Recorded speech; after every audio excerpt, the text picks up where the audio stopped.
ജ്യോതിശാസ്ത്രത്തിലെ 24ാമത്തെ നക്ഷത്രമായ സംസ്കൃതത്തിൽ ശതഭിഷ എന്ന പേരുള്ള ചതയ നക്ഷത്രത്തെ കുറിച്ചാണ് ഇന്ന് പറയുന്നത്.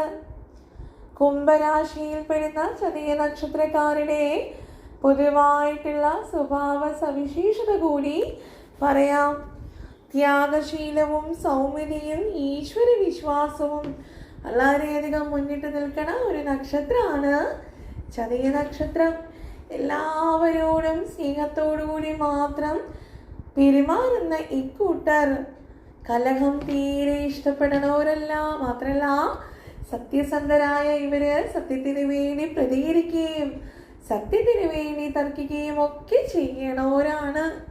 ധൈര്യശാലികളാണ്, ധർമ്മിഷ്ഠരാണ്. കൂടാതെ തങ്ങളുടെ കടമകളൊക്കെയും അറിഞ്ഞ് വളരെ കൃത്യമായി തന്നെ ചെയ്യുന്നവരും കൂടിയാണ് ഇവര്. ഈ നക്ഷത്രക്കാര് രാഷ്ട്രീയ രംഗത്തേക്ക് ഇറങ്ങുകയാണെങ്കിൽ രാഷ്ട്രീയത്തിൽ വളരെയധികം നല്ലൊരു ഭാവി ഇവർക്കുണ്ട്.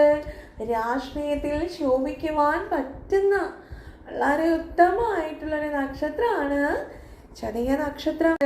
കഠിനാധ്വാനത്തിനേക്കാൾ കൂടുതൽ തന്ത്രപരമായിട്ട് ബുദ്ധിശക്തി ഉപയോഗിച്ചും കാര്യങ്ങളെ തങ്ങൾക്ക് അനുകൂലമാക്കി മാറ്റുവാനുള്ള വളരെയധികം മികവ് ഇവർക്കുണ്ട്. എടുത്ത് പറയേണ്ട ഒരു കാര്യമാണത്. സ്വന്തം പ്രയത്നം കൊണ്ട് ജീവിതത്തിൽ ഉയരണം നദിയായിട്ട് ആഗ്രഹിക്കുന്നവരാണ് ഈ നക്ഷത്രക്കാര്. അതുകൊണ്ട് തന്നെ കൂട്ട ബിസിനസ് ഒന്നും ഇവർക്ക് യോജിക്കില്ല. ഇനി ഇവർക്കൊരു പ്രശ്നമുള്ളത് ഇടയ്ക്കിടയിൽ വരുന്ന മടിയും അലസതയുമാണ്. ആ സമയത്ത് പ്രവർത്തനങ്ങളൊക്കെ വളരെ കുറഞ്ഞിരിക്കും. യാതൊരു കാര്യങ്ങളിലും ഇവർക്ക് ഭയമോ പേടിയോ ഒന്നും ഉണ്ടാവില്ല. മാത്രമല്ല, ഏത് കാര്യത്തിനെയും ഏത് പ്രതിസന്ധികളെയും വളരെയധികം അനുകൂലമായിട്ടുള്ള ശുഭാപ്തി വിശ്വാസത്തോടു കൂടി മാത്രമേ ഇവർ കൈകാര്യം ചെയ്യുള്ളൂ. കൂടാതെ തന്ത്രശാലികളാണ് ഇവര്. അതുകൊണ്ട് തന്നെ ശത്രുക്കളെയൊക്കെ തന്ത്രപൂർവം പരാജയപ്പെടുത്താൻ ഒരു പ്രത്യേക കഴിവ് കൂടി ഇക്കൂട്ടർക്കുണ്ട്. ഇവരെ വളരെ അടുത്തറിയണവർക്ക് അറിയണ ഒരു കാര്യമാണ് മുൻകോപികളും ദുർവാശിക്കാരുമാണ് ചതയ നക്ഷത്രക്കാര്. കൂടാതെ ബുദ്ധിയും ഓർമ്മശക്തിയും സാമർഥ്യവും വളരെ നന്നായിട്ടുള്ള ഇവര് ഏതൊരു കാര്യത്തിലും വിജയം കണ്ടേ അവിടെ നിന്നും മാറുകയുള്ളൂ. പിന്മാറണ പ്രശ്നം ഇവർക്കില്ല.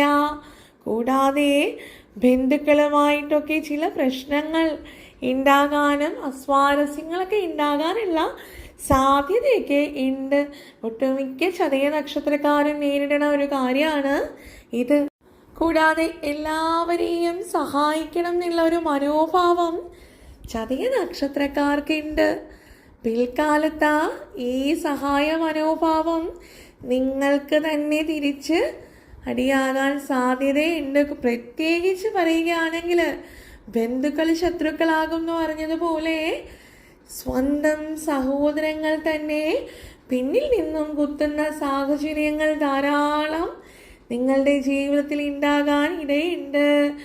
കൈ മറന്ന് മനസ്സ് മറന്നുള്ള സഹായങ്ങൾ ചെയ്യുന്നതിന് മുന്നേ 2 വട്ടം ചിന്തിക്കുന്നത് വളരെ നന്നായിരിക്കും.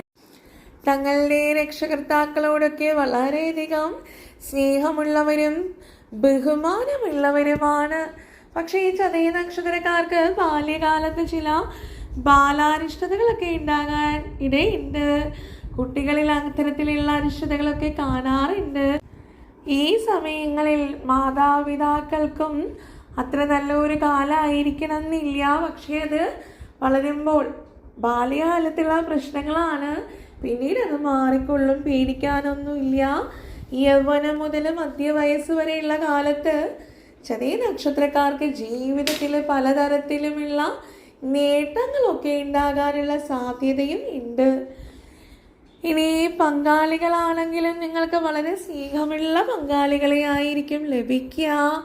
ആയതിനാൽ ദാമ്പത്യം വളരെ സന്തോഷകരമായിരിക്കും എന്ന് സാരം. ചതയ നക്ഷത്രക്കാർക്ക് പ്രതികൂലമായിട്ടുള്ള ചില നക്ഷത്രങ്ങളുണ്ട്. ഈ നക്ഷത്രക്കാരുമായിട്ടുള്ള ഇടപാടുകളൊന്നും നന്നല്ല. ഉത്രട്ടാതി, അശ്വതി, കാർത്തിക, ഉത്രത്തിൻ്റെ കന്നിരാശി, ചിത്തിരയുടെ കന്നിരാശി, അത്തം എന്നീ നക്ഷത്രങ്ങളാണ് നിങ്ങൾക്ക് പ്രതികൂലമായിട്ടുള്ളത്. മാത്രമല്ല, നിങ്ങൾക്കിനി അനുകൂലമായിട്ടുള്ള നക്ഷത്രങ്ങളുണ്ട്. ഇക്കൂട്ടരുമായിട്ടുള്ള ഇടപാടുകളൊക്കെയും വളരെ ശുഭകരമായിരിക്കും, ഭാഗ്യമായിരിക്കും. അത്തരത്തിൽ നോക്കുമ്പോൾ ചതയ നക്ഷത്രത്തിൻ്റെ അനുകൂലമായിട്ടുള്ള നക്ഷത്രങ്ങളാണ് തിരുവാതിര, ചോതി, ചതയം. ഇവ നിങ്ങൾക്ക് വളരെയധികം ശുഭകരമാണ്. ഇനി ചതയ നക്ഷത്രത്തിൻ്റെ നക്ഷത്രാധിപൻ എന്ന് പറയുന്നത് രാഹുവാണ്. ആയതിനാൽ രാഹുപ്രീതിക്ക് വേണ്ടി ആയില്യ പൂജ നടത്തുന്നത് അതീവ ഉത്തമമാണ്. കൂടാതെ നിങ്ങളുടെ നക്ഷത്രത്തിൻ്റെ രാശിയാധിപൻ എന്ന് പറയുന്നത് ശനിദേവനാണ്. ശനിദേവനെ പ്രീതിപ്പെടുത്തുവാൻ തീർച്ചയായിട്ടും ശാസ്താഭജനം മാത്രമേയുള്ളൂ മാർഗം. ശാസ്താ ക്ഷേത്രത്തിലെ നീരാജനം ശനിയാഴ്ച ദിനങ്ങളിൽ വളരെയധികം അനുകൂലമാണ്. രാശിയാധിപൻ അനുകൂലമാകും. ഇനി ചതയ നക്ഷത്രം വളരെ ഗംഭീരമായിട്ടുള്ളൊരു നക്ഷത്രമായിട്ട് കൂടി ജീവിതത്തിൽ നിങ്ങൾ പലതരത്തിലുള്ള പ്രയാസങ്ങളൊക്കെയും അനുഭവിക്കണുണ്ട് എന്നുണ്ടെങ്കിൽ ദശാപഹാര കാലമായതിനാലാണ്. അത്തരത്തിൽ നോക്കുമ്പോൾ ചതയ നക്ഷത്രത്തിൻ്റെ ദശാപഹാരങ്ങളാണ് ശനി, കേതു, സൂര്യൻ എന്നിവയുടെ അപഹാരങ്ങൾ. ഈ അപഹാരകാലങ്ങളെ പ്രതികൂല സ്ഥാനത്തുനിന്ന് അനുകൂലമാക്കി തീർക്കുകയാണെങ്കിൽ തീർച്ചയായിട്ടും ഈ സമയങ്ങളിലുള്ള നിങ്ങളുടെ കഷ്ടതകളൊക്കെയും മാറിക്കിട്ടും.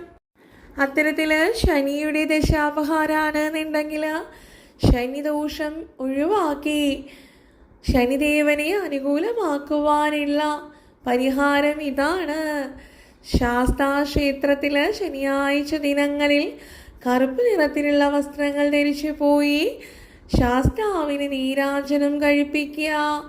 തീർച്ചയായിട്ടും മനസ്സിലാക്കേണ്ടുന്നൊരു വസ്തുത, രാശിയാധിപനും ശനിദേവനാകയാൽ ചതയ നക്ഷത്രക്കാരിത് ചെയ്യുകയാണെങ്കിൽ നിങ്ങൾക്ക് ജീവിതത്തിൽ അതിൻ്റേതായിട്ടുള്ള അനുകൂലമായിട്ടുള്ള മാറ്റങ്ങൾ ഉണ്ടാകും.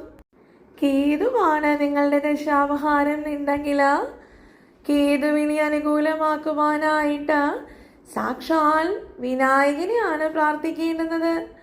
വിനായക സ്തുതികൾ ജപിക്കുക. കൂടാതെ ക്ഷേത്രത്തിൽ പോയി ഭഗവാനൊരു കറുകമാല ചാർത്തുക.